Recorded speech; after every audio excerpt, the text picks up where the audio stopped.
सबका सच। વિસનગરમાંથી એક મહત્વના સમાચાર સામે આવ્યા છે। ખેડૂતોના ખેતરો સુધી પિયતનું પાણી પહોંચે તે હેતુથી બનાવવામાં આવેલી ધરોઈ કેનાલની સરકારી જમીન પર ગેરકાયદે પુરાણ કરવામાં આવ્યું હોવાના આક્ષેપો ઉઠ્યા છે। મળતી માહિતી મુજબ ધરોઈ કેનાલ માટે વર્ષો પહેલા ખેડૂતોની જમીન સરકાર દ્વારા સંપાદિત કરી નિયમ મુજબ વળતર ચૂકવવામાં આવ્યું હતું। કેનાલની બંને બાજુ અંદાજે 15 ફૂટ જેટલી જમીન પણ સરકારી હેતુ માટે સંપાદિત કરવામાં આવી। આ મામલે ખેડૂત ધરોઈ જૂથ યોજના મંડળીના પ્રમુખ અને આગેવાનોને રજૂઆત કરવામાં આવી છે। સ્થાનિકોના આક્ષેપ મુજબ કેટલાક બિલ્ડરોએ આસપાસના સર્વે નંબરોની જમીનો ખરીદ્યા બાદ કેનાલની સરકારી પડતર જમીન અને ખુલ્લી જગ્યામાં ગેરકાયદે પુરાણ કર્યું હોવાનું નજરે પડી રહ્યું છે। ખેડૂતો દ્વારા સમગ્ર મામલે નિષ્પક્ષ તપાસ કરવાની, જો કોઈ ગેરકાયદે દબાણ થયું હોય તો જવાબદારો સામે કડક કાર્યવાહી કરવાની અને કેનાલની સરકારી જમીનનું રક્ષણ કરવાની માંગ ઉઠાવવામાં આવી છે। હવે જોઈ રહેશે કે તંત્ર આ મામલે આ રજૂઆતને કેટલી ગંભીરતાથી લે છે અને આ મામલે શું કાર્યવાહી કરે છે। બ્યુરો રિપોર્ટ સબકા સચ ન્યૂઝ। મારું નામ અનિલ પટેલ છે। શું બાબત આપણો જે તે દિવસે અમને બધા દરવાજાની અંદર ખેડૂતો બધા ભેગા થઈને આવીને અમારી સાથે ચર્ચા કરેલી કે ભાઈ આ રીતે આપણી કાયદેસરની જે કેનાલ ગવર્મેન્ટની કેનાલ ગોદેલી છે અને જે તે દિવસે એ ખેતરવાળાને ખેડૂત સરકારે વળતર ચૂકવી દીધેલું છે। બસ કેનાલની બંને સાઈડે 15 ફૂટની જગ્યા રાખવાના હોવા છતાં અમને આખું પૂરણ કરીને અને અંદર નાની સાઈઝના ભૂંગળા નાખીને અને પૂરણ કરીને અને આખું દબાણ કરી દીધેલું છે એમની સોસાયટીની પ્રક્રિયા માટે। તો આના જે બી કાયદેસરની કાર્યવાહી થતી હોય એ સરકારે કરવી જોઈએ। આજે આ પાણી બધું જ અમારે દરિયા તરફ જાય બરાબર।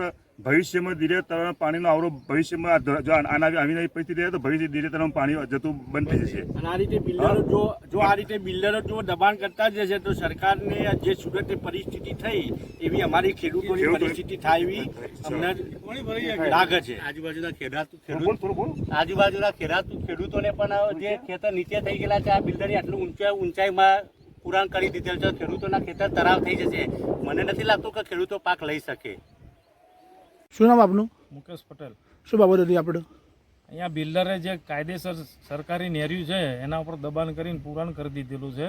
એટલે અમે અરજી કરેલ છે માપણી કરવા માટેની। એટલે કાયદેસર કેટલું નેર્યું પહોળું છે ને કેટલું લંબાઈ છે એ માપણી થયા પછી ખબર પડશે। એટલે બિલ્ડર જે અત્યારે હાલ પૂરતો તો જગ્યા પર જોતો એવું લાગે કે દબાણ કરેલું છે તો એ દબાણ હટાવવા માટેની અમે કાર્યવાહી કરી છે।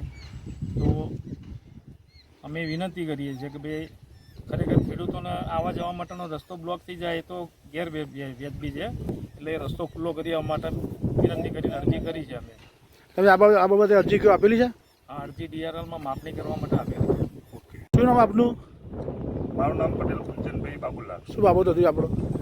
બાબત એવી હતી કે અમારા એના બધા પાછળના બધા ખેડૂતો તે અમે રજૂઆત કરી પણ હિરણભાઈના અને અનિલભાઈના એમના છોકરાને વહુ કોપરેટર પર અનિલભાઈના બધા આગેવાનો રજૂઆત કરી મુકેશ કાકા બધાને કે ભાઈ આવી આપણા ખેડૂતોને તકલીફ પડે એવી ધોરણની લાઈન આખી ખેતર માલિકી એ આખી ધોરણ લાઈન પૂરી દીધી બરાબર। એ અનુસંધાને તમે કોઈ કાર્યવાહી કરો। એટલે અમે બધા ભેગા થઈને સ્તર ઉપર જોવા આવ્યા। સ્તર ઉપર બોલાવીને તમને બતાવી કે ભાઈ આ રીતનું અમને ગેરકાયદેસર કામકાજ કર્યું છે। શું નામ આપનું? હિરણભાઈ પટેલ। શું બાબત હતી આપણો? જે અહીંયા ખેડૂતોની જે ધરોઈ યોજનાની લાઈન જઈ રહી છે અહીંયાથી જે અહીંયા બિલ્ડરોએ અત્યારે એમને જે જમીન માટે જે બિલ્ડર સ્કીમ માટે જે આ જમીન માટે આ લોકોએ ધરોઈની લાઈન જે ખેડૂતો પિયત માટે પાણી જતું હતું એ લાઈન આખી પુરાણ કરી દેવામાં આવી છે। જે પિયત લાઈન માટે જે ધરોઈ યોજનાની લાઈન નાખેલી છે તેની જમીન સંપાદન થયેલી છે। આજુબાજુ 15-20 ફૂટ જગ્યા છોડવામાં આવેલી છે।